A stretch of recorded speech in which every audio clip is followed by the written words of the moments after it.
c'est Stéphane, votre ingénieur consultant en système d'information.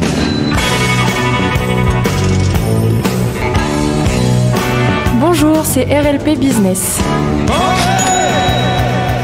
Bonjour et bienvenue sur Radio Libre en Périgord 102.3 dans RLP Business, un nouveau direct depuis le stade Parrot de Coulommiers-Chamiers. Aujourd'hui, nous allons parler bien évidemment d'économie, d'activité économique, des métiers de bouche, de restauration, d'hôtellerie, de gîte. Nous avons avec nous Monsieur Bousquet de l'UMI. Nous avons Monsieur Pascal Laborderie, le président du club hôtelier de Sarlat, et nous avons Monsieur Michael Beltrami, président délégué du groupe Logis Hôtel du Périgord. Messieurs, bonjour. Bonjour. Bonjour. Bonjour, bonjour. Nous sommes très heureux de vous recevoir dans nos studios pour ce nouveau direct. Tout de suite, les actualités économiques de la semaine. Ne bougez pas, c'est juste après ça.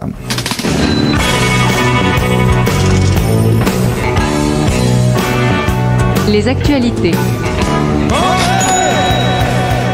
Actualité économique, les chiffres commencent à tomber. La rentrée 2025 a été au niveau des fermetures d'entreprises une des plus dramatiques, je crois, des 10 ou 15 dernières années. Nous avions entendu un petit peu tout et n'importe quoi durant l'été par rapport aux saisons touristiques françaises. Dans cette époque d'instabilité politique, notamment au niveau du budget que nous n'avons toujours pas, nous voulions savoir comment se portait l'industrie majeure du Périgord, c'est-à-dire les métiers de bouche, de restauration, d'accueil et de gîte de nuitée. Messieurs, là, comment s'est passée la saison? C'était comment, en fait, grosso modo, là, dans les bars, les hôtels, les gîtes?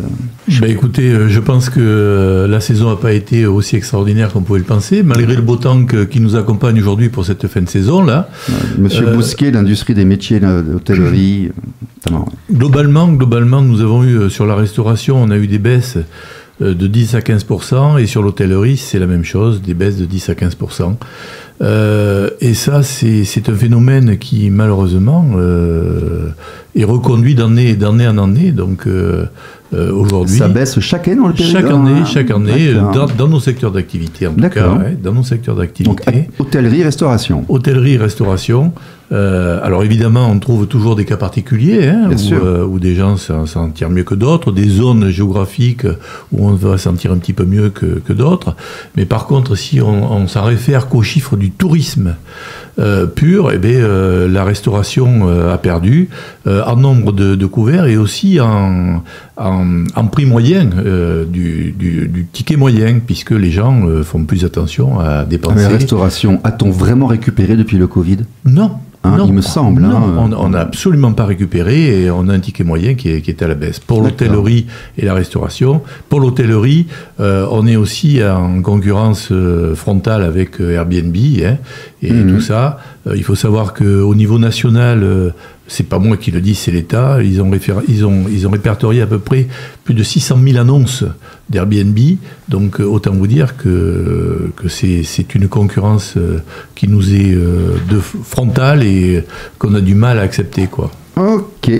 Pascal Laborderie, président du club hôtelier de Sarlat, l'hôtellerie, le Sarladais, ça a fonctionné un peu durant l'été? Ça a fonctionné, oui. Après, moins bien que les autres années, ça c'est sûr. Alors, pour revenir sur les propos de Jean-Luc, on a eu quand même après le Covid, on a eu quand même une forte hausse juste après. En 2022, on a fait quand même une très belle saison en 2022, mais depuis 2022, c'est vrai que c'est en... Ça, moi j'avais entendu que durant le Covid, la Dordogne avait tiré son épingle du jeu, que les gens avaient fui les plages, mais étaient venus chez nous, et que les hôteliers, notamment et les gîtes, avaient réalisé des bons étés. Voilà. Oui, c'était plutôt pas mal, mais depuis cette date-là, oui, c'est vrai que c'est en baisse d'année en année. Et cette année, un événement particulier, c'est que en général, la période vraiment estivale, où tout le monde est plein, complet, c'est le mois d'août. Et là, cette année, le mois d'août, même certains hôtels n'ont pas réussi à remplir leur chambre en plein mois d'août. Donc ça devient vraiment inquiétant par rapport à la fréquentation des touristes qui viennent dans le Sarladais, dans le Périgordon en général. Ok. Michael Beltrami, président délégué du groupe Logis Hôtel du Périgord. Au niveau du Périgord, vous confirmez ce que nous dit le Sarladais? Moi, je mettrais des nuances parce que Disons que dans le groupe J Hôtel, sur les dernières années, on a fortement progressé. D'accord. Depuis un certain temps. Au niveau national, ça fait 7 ans qu'on progresse très fort. Et sur les 2022, 2023, 2024, c'était en progression. Cette année, en 2025, on est dans le Périgord, on est à -6. D'accord. Donc c'est la première année où on accuse une baisse. Monsieur Grave, il dit qu'on était à -7, grosso modo. Moi, sur les 25, oui, ça se rejoint à -6, -7, c'est on est à proche. Oui, -6, d'accord. Oui, et globalement, je pense que c'est comme disait Jean-Luc, c'est la restauration qui a souffert le plus. Dans nos maisons, il faut quand même savoir que la part de la restauration est importante. Bien sûr. C'est presque... Vous n'êtes pas trop soumis à la concurrence des particuliers qui font des petits gîtes ou qui louent de manière ponctuelle sur des Non, Airbnb, parce que je pense qu'ils ont les mêmes difficultés que nous, malgré tout. Ah ben oui, la masse, elle est présente ou elle n'est pas présente. Oui, tout à fait. Ok. Eh bien, écoutez, ce sont les invités de la semaine. Ne bougez pas, c'est juste après ça.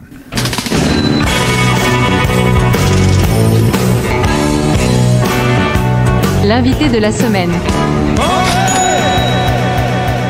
Monsieur Bousquet, Jean-Louis Bousquet, qui nous arrive des Aisies, je vous remercie beaucoup. Vous avez un bien joli hôtel là-bas. UMIH.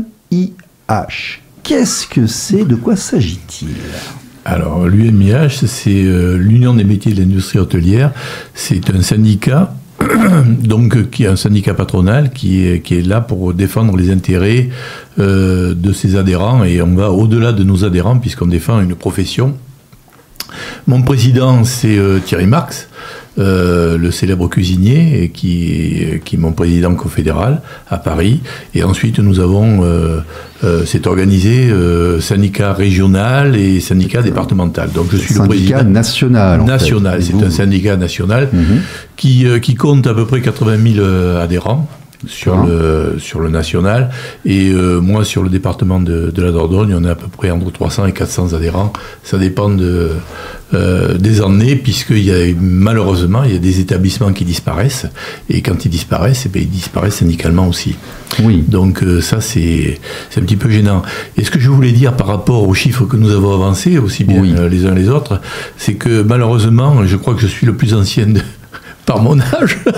Avant, j'étais un jeune président. Vous êtes militant depuis combien de temps? Oh, de très longtemps, monsieur. Trop longtemps, je dirais pas. Non. Je dirais pas, mais ça fait très longtemps que je suis président. On se bonifie dans ce genre d'expérience aussi. Non, je vous assure qu'on se bonifie pas. Moi, je trouve que l'expérience nous permet d'avoir une meilleure vision, parfois, d'ensemble, de comprendre les processus sur la durée.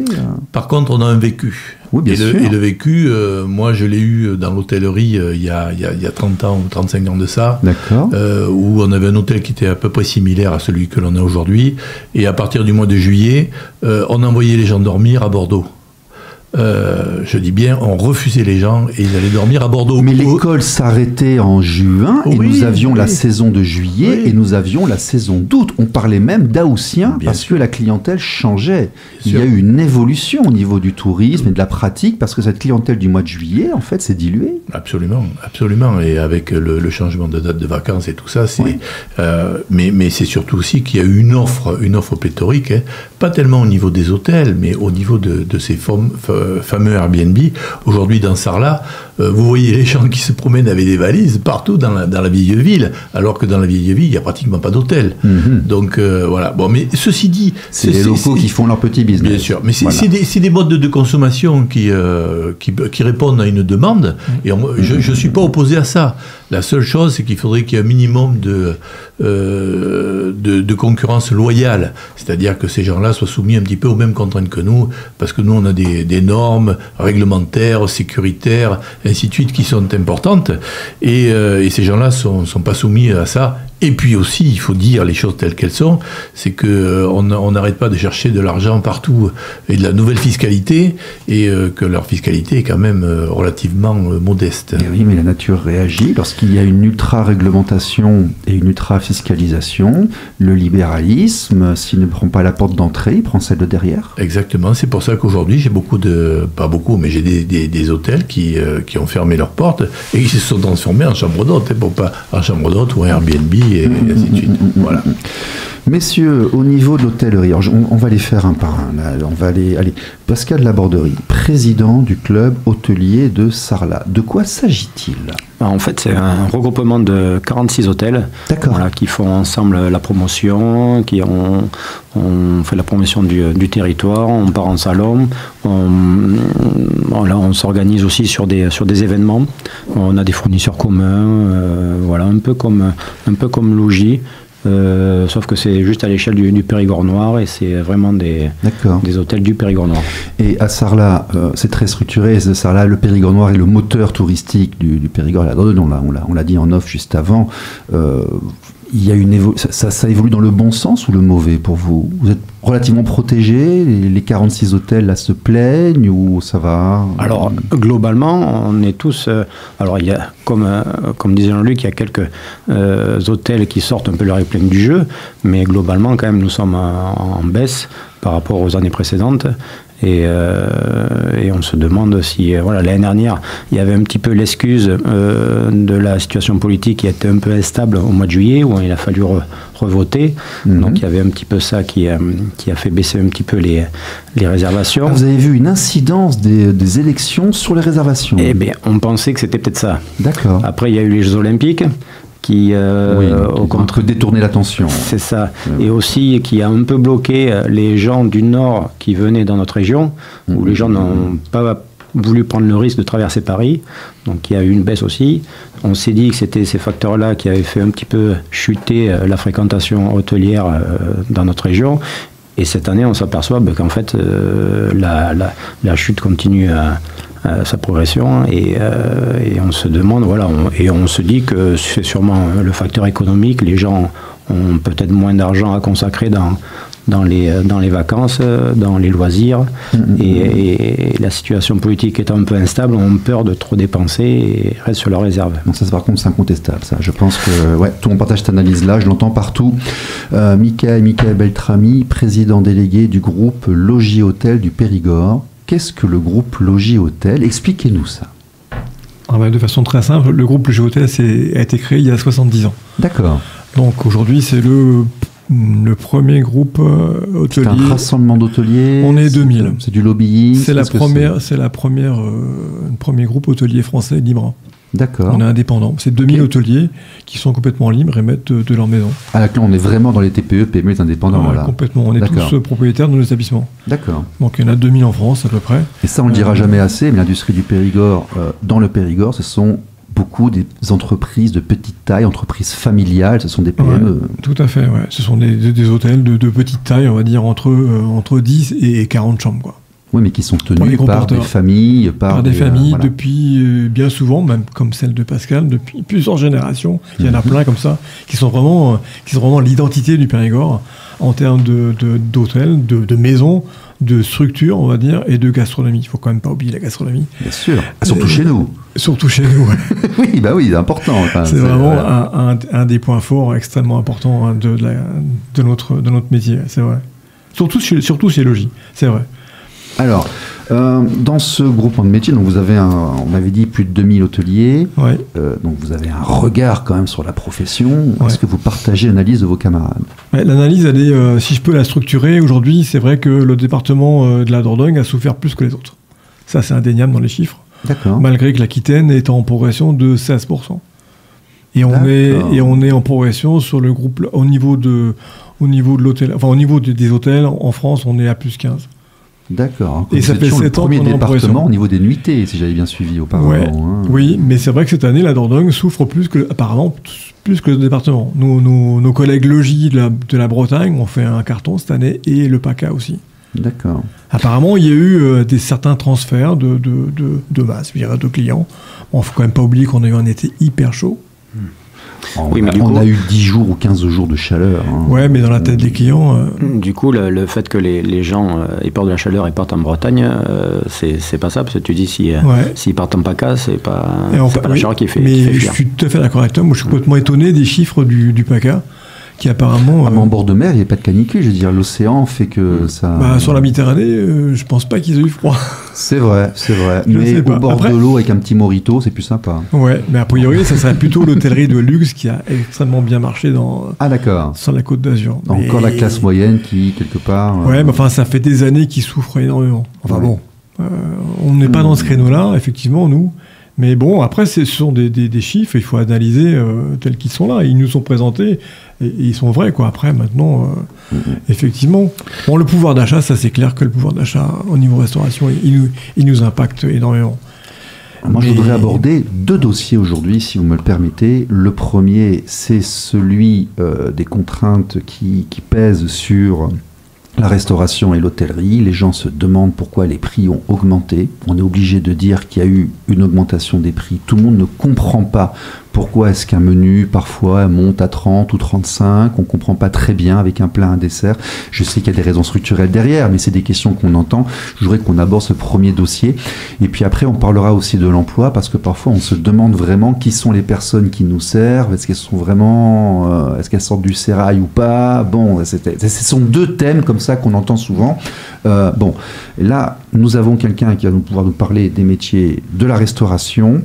Tout ce qu'on a entendu là, avec les gens qui économisent, qui vont faire leurs propres courses, qui font leurs propres repas, qui s'autorisent moins de repas, je pense que c'est vrai. Ces restaurateurs qui traditionnellement nous faisaient la nourriture de haute qualité, qui sont remplacés par des gens qui nous font des croque-monsieur, c'est aussi une tendance qui existe. Pourquoi ? Écoutez, ça, le pourquoi, c'est un problème de rentabilité. Nous, en Périgord, on avait une gastronomie qui était hyper réputée. Oui. Et cette gastronomie, elle était représentée dans des maisons comme chez Michael, avant c'était chez Charbonnet, c'était une maison hyper connue. Par exemple, chez la Borderie à Tagnès, où c'était hyper connu. Mais toutes ces restaurations étaient des restaurations que moi, je qualifiais de cuisine bourgeoise. Vous voyez, c'était des repas où vous aviez du nappage, 2 verres, 3 verres. C'était une bonne cuisine. On y allait pour ça aussi. On y allait pour ça. On se faisait un plaisir. Et on avait un prix qui était abordable.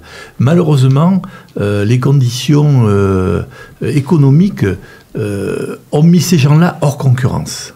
Aujourd'hui, vous avez 2 choses qui vous rapportent, c'est ou la petite restauration ou la restauration de luxe. Et toute cette restauration moyenne, si vous voulez, a été vraiment très impactée par les coûts de manufacture, le coût de repas, l'énergie, la matière première, le personnel qu'il a fallu payer plus cher. Et toute cette restauration a été impactée. C'est pas qu'en Dordogne. J'ai fait le constat avec Thierry Marx, il a exactement le même constat que moi. Et toute cette restauration qui faisait le terreau et qui était toute... Non, mais c'est l'offre du milieu qui est en train de disparaître. Mais oui, c'est l'offre du milieu qui est en train de... Exactement, c'est l'offre du milieu, c'est-à-dire qu'on a 2 extrêmes. Ouais, et voilà. Ça, mais c'est pas un très bon signe économique d'ailleurs. Mais c'est certainement pas un très bon signe économique. Vous voyez, à Sarlat, moi j'ai mon adresse, que j'aime depuis que je suis revenu en France. Là, on rentre, on tourne un petit peu. C'est là que j'ai mon omelette au cèpe ou mon omelette au mori. Il m'explique qu'il y a des gens qui parfois font 200 km pour avoir cette omelette. Cette omelette, en 10 ans, elle a pris quasiment 25 ou 30%.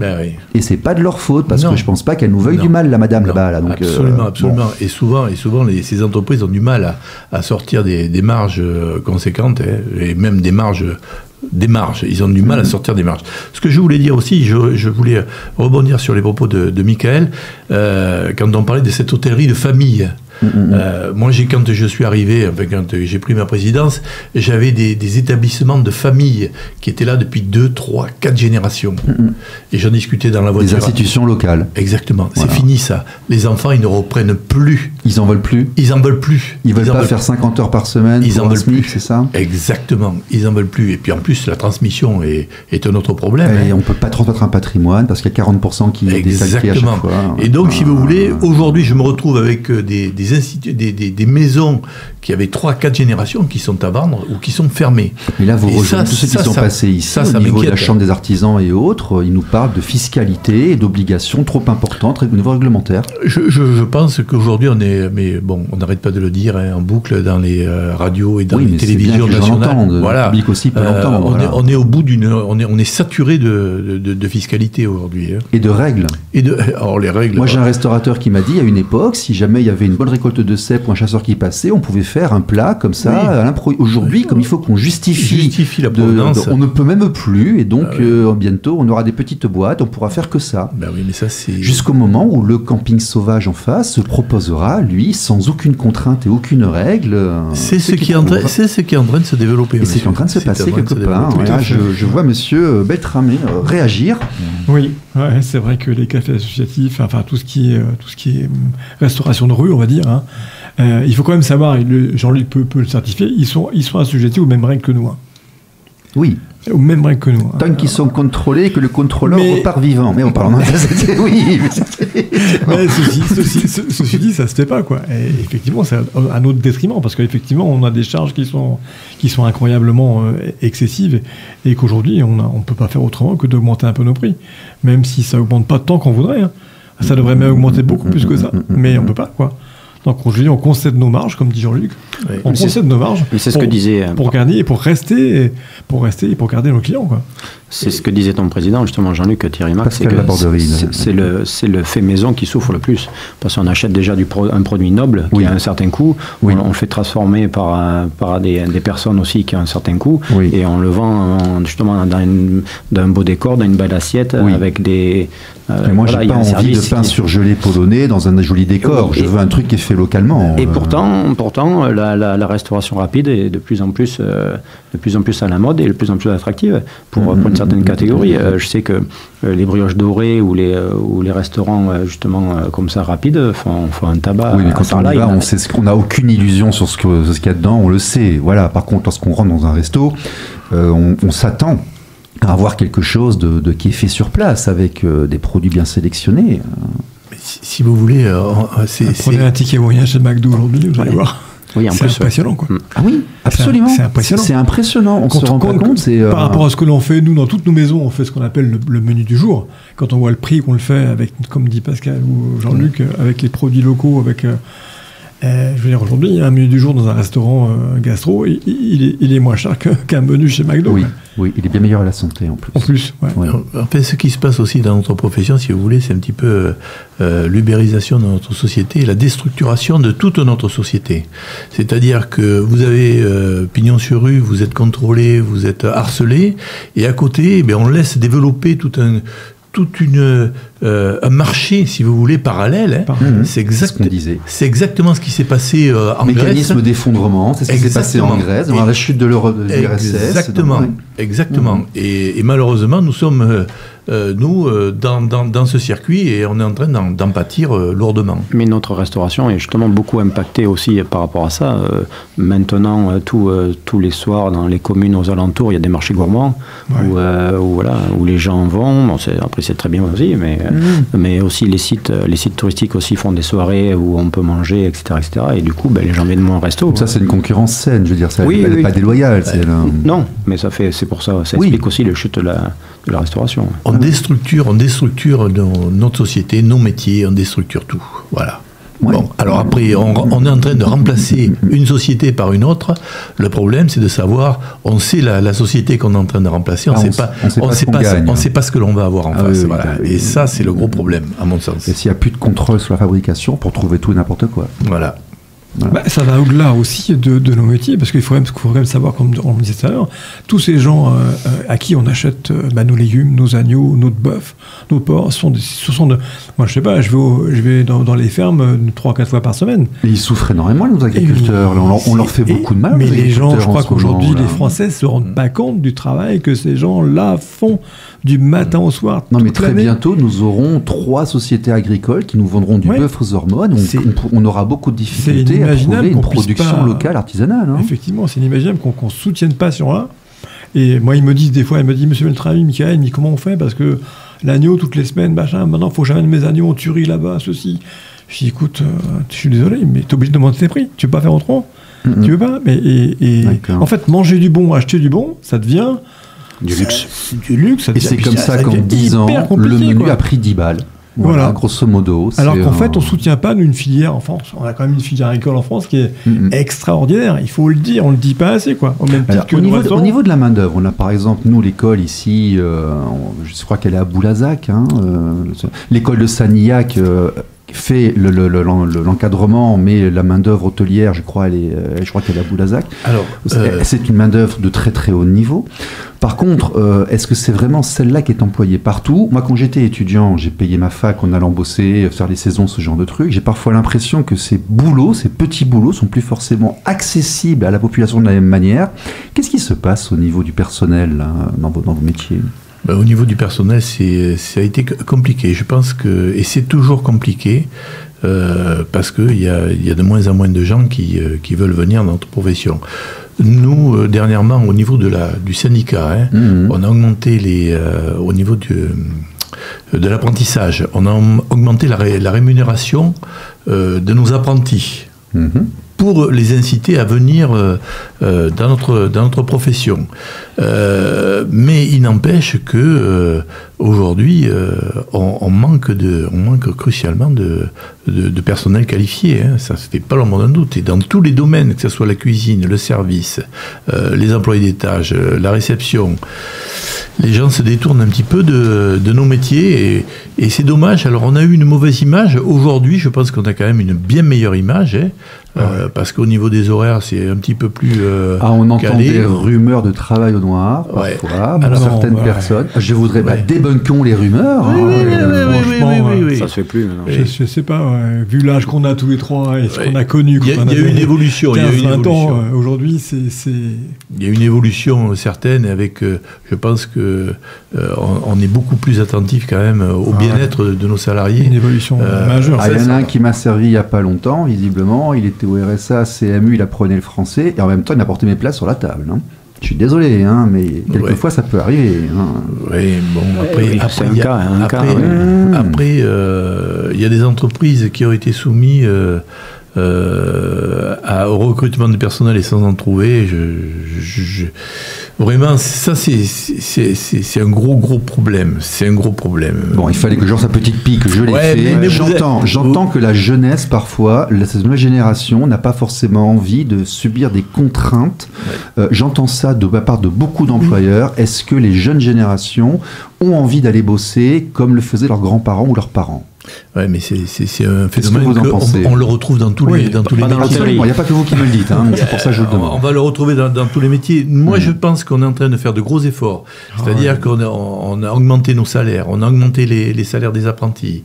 Au niveau des coupures, vous savez, on avait des horaires qui étaient décalés. Souvent, il y avait une coupure l'après-midi. Ça, on tend à l'éliminer dans nos entreprises. Vous avez aujourd'hui des entreprises comme les Grands Buffets de Narbonne où on travaille 3 jours et demi. Par semaine. Donc, vous voyez, on va vraiment vers des choses... On a un savoir-faire français. Moi, je peux vous dire que lorsque quelqu'un sait vous accueillir, vous recevoir dans un restaurant ou un hôtel, qu'il vous met de bonne humeur, qu'il vous apporte des bonnes choses, qui connaît les trucs, on ne parle pas quand les gens mangent, mais on vient les voir après, ce genre de choses. On a une super école, on a un savoir-faire local, et ces gens-là, en plus, après, peuvent s'expatrier, peuvent aller travailler ailleurs. Il y a matière de se faire une jolie carrière. Il faut le dire, quand même. Mais vous savez, Boulazac, j'y suis pas tous les jours, mais une fois par semaine au moins à Boulazac, puisque ça dépend de la chambre de commerce. Mais ils font un bon boulot. Comme ça vient. Et vous les reconnaissez, quand ils sortent de là-bas, franchement, vous les reconnaissez. Super. On fait un boulot super avec des jeunes qui gagnent les concours les plus prestigieux. Super école, ça. Et en plus de ça, l'école de Boulazac, c'est l'école des entreprises. C'est-à-dire que c'est nos entreprises qui gèrent cette école. Donc, et ça, c'est bien quand c'est l'employeur qui va expliquer de quoi il a besoin. Exactement. Forcément, ceux qui sont formés correspondent à une vraie demande. Exactement. Vous voyez, moi, je vais faire mon assemblée générale le 4 ou le 5 décembre. Elle se fera à l'école de Boulazac. Tous les ans, mon assemblée générale se fait à l'école de Boulazac pour que les entreprises viennent dans cette école, puisque c'est leur école. Bon, messieurs, il faut vraiment faire un appel parce qu'on a besoin d'élèves, parce qu'aujourd'hui les classes d'élèves sont maigres. Donc il y a des places d'apprenants à l'école de Boulazac et il y a des boulots derrière parce que ça recrute. Exactement. C'est une filière qui peut être très dynamique. Et puis il y a du boulot pour tout le monde, pour les qualifiés, aussi les non qualifiés. On peut aussi les former sur le tas et les former dans nos maisons. Comme on disait Jean-Luc, la revalorisation des salaires, même au niveau de l'embauche, aujourd'hui, elle est extrêmement importante, quoi. D'accord. Alors, quand on parle de je veux dire, un petit pic aussi, quand on parle de... Ok. Messieurs, je vous remercie beaucoup d'être venus. C'était Monsieur Bousquet qui nous vient des Aisies, Monsieur Pascal Laborderie qui nous vient de Tagnès au-dessus de Sarlat, Monsieur Michael Beltrami qui nous vient de... De Brantôme. Brantôme, la Venise du Périgord à développer. Messieurs, merci beaucoup d'être venus. À vous tous, chers auditeurs, à la semaine prochaine. La suite des programmes sur RLP. Au revoir. Au revoir.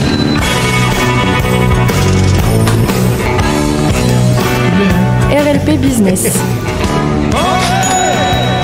RLP. Radio libre en Périgord.